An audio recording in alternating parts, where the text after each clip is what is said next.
En fait, c'est très simple. Il faut juste se mettre dans le bon mood et dans l'énergie de le faire.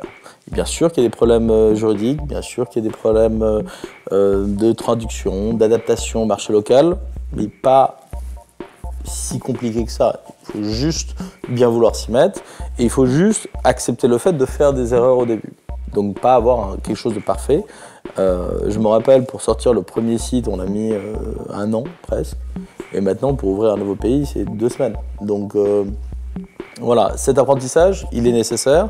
Les 1 an, pour moi, ont été trop longs, parce qu'on a voulu faire un truc parfait, et c'était complètement illusoire, parce qu'on ne peut pas faire tant qu'on n'a pas essayé.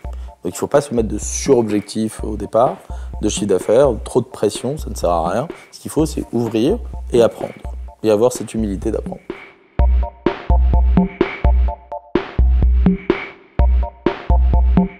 Alors, la première barrière à l'entrée, c'est la sienne. Ça vous pensez que c'est pas possible, que c'est pas pour moi, etc. Au contraire, moi je pense que les petits acteurs, c'est ceux pour qui c'est le plus facile à s'intégrer. Les barrières à l'entrée, ça va être quoi? Ça va être l'IT, le legal, tout l'aspect juridique, la connaissance de l'aspect juridique, la logistique et le service client. La traduction, on n'en parle pas, c'est un coût, on traduit un site, ça va vous coûter 1 500 € et voilà, c'est traduit. La barrière de c'est pas possible, il y a très peu d'acteurs, effectivement, français qui s'internationalisent parce qu'il y a cette crainte de dire oh, je ne vais pas comprendre comment ça marche et tout. Bon, ben, je pense qu'il faut dépasser et y aller. Alors, dépasser et y aller, pourquoi on le ferait? Parce que l'investissement est minimum. Aujourd'hui, l'IT, toutes les nouvelles solutions, plutôt modernes, enlèvent cette barrière technologique. Quand on a commencé en 2005, c'était pas la même chose. Nous, en plus, on avait notre propre solution interne. Il a fallu moderniser, adapter quelque chose qui était fait pour l'euro en France à quelque chose qui est multi-devise, multi-pays. Aujourd'hui, les solutions modernes sont naturellement multi-devises, multi-pays.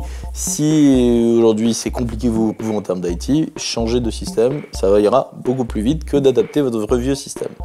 En termes de logistique aujourd'hui, il ne faut pas aller chercher à optimiser son coût logistique. Ça, c'est ce que beaucoup de gens pensent. Ils disent « Oh là là, il va falloir que je fasse des partenariats avec la Deutsche Post, avec Bartoli en Italie, avec Correos en Espagne, etc. » Surtout pas faire ça. Il faut se dire « En France, je fais la Poste. La Poste peut-être peut me proposer des livraisons internationales, mais pas chercher à optimiser le prix de livraison. Faites facturer au consommateur ce que ça vous coûte. Quoi qu'il en soit, proposez un service de livraison à partir de la France sans avoir optimisé le coût. Et ne préjugez pas que la personne en face n'est pas capable de payer 10 € pour des frais de livraison. Ça, vous le verrez dans vos analyses statistiques sur les taux d'abandon en fin de panier. Si vous voyez que beaucoup de gens annulent à la page des frais de port, vous savez que vous avez un problème à frais de port. Mais ne commencez pas, à l'inverse, à repousser l'échéance en disant « je ne saurais pas négocier avec les acteurs locaux ». C'est très coûteux et très compliqué et ça demande beaucoup de volume. La partie juridique, elle est aujourd'hui très bien documentée sur Internet. Tant qu'on ne dépasse pas des 100 000 € de chiffre d'affaires, etc., c'est relativement simple en termes d'ouverture. Donc, dans la première étape, vous pouvez ouvrir en restant sur les règles du pays, les règles de TVA. On n'a pas besoin de faire des déclarations intracommunautaires, donc c'est assez simplifié jusqu'à 100 000 €. Sur la partie service client, pour moi, c'est la partie la plus importante. Hors de question de faire un service client allemand basé à Casablanca, parce que c'est moins cher, etc. Faites de l'email, pas de téléphone. Le téléphone, c'est quelque chose qui peut être très décevant. Quand quelqu'un appelle et il voit qu'il doit devoir parler en anglais, machin, quelqu'un qui ne parle pas très bien, c'est pas super. De l'email est traité par quelqu'un de natif, c'est ce qu'il y a de moins cher.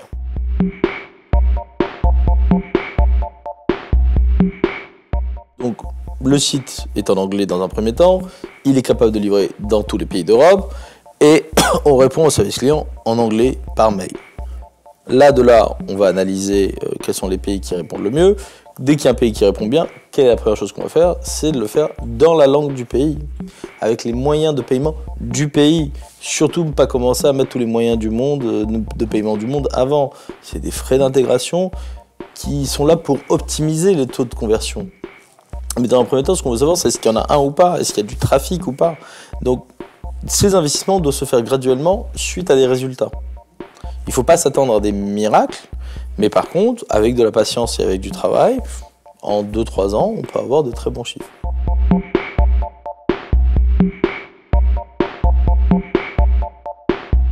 Alors, faire évoluer sa stratégie de service client, en général, c'est ce qu'on appelle un bon problème. Ça veut dire qu'on a des volumes qui augmentent quand, chacun est libre de décider quand, mais moi, ce que je recommande, c'est vraiment d'avoir une stratégie par étapes. La première étape, c'est de faire de l'email en anglais parce qu'on a un service en anglais, on localise ça. Le plus important, c'est de ne pas mentir sur la qualité de service qu'on propose. Donc mettre un service client téléphonique disponible, mais derrière ne pas être capable de répondre au téléphone dans les temps, ne pas être capable de répondre dans la langue native du pays, mais qu'avec des accents, etc., c'est pas bon pour l'expérience client. Le plus important toujours à avoir en tête, c'est il faut que notre client soit satisfait. Pourquoi? Parce que s'il est satisfait, il y a un potentiel qu'il rachète. S'il n'est pas satisfait, il va jamais racheter, ça c'est sûr, à 100%, et il va en parler négativement à tout le monde. Donc l'autre objectif, c'est la satisfaction. Donc si ma qualité de service se résume à de l'email parce que c'est les seuls moyens que j'ai, faisons que de l'email. N'allons pas nous rajouter une pression supplémentaire en rajoutant du téléphone, du chat, du temps réel, du machin, du truc, etc. Ou alors du Casablanca. Non, vaut mieux se cantonner à des choses simples, de qualité. Et après, avec les volumes, voilà, peut-être qu'on voudra améliorer la qualité de service pour qu'il y ait encore plus de buzz positif. Mais ça se fait dans le temps. Et ce sont des bons problèmes en général.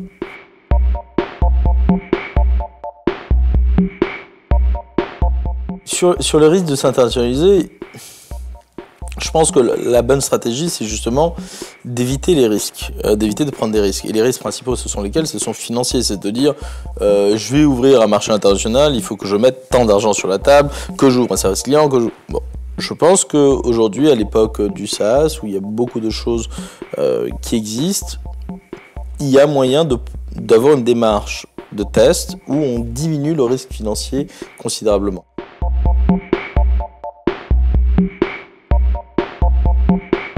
Moi, je pense que c'est beaucoup plus simple pour les petits que pour les gros de s'internationaliser.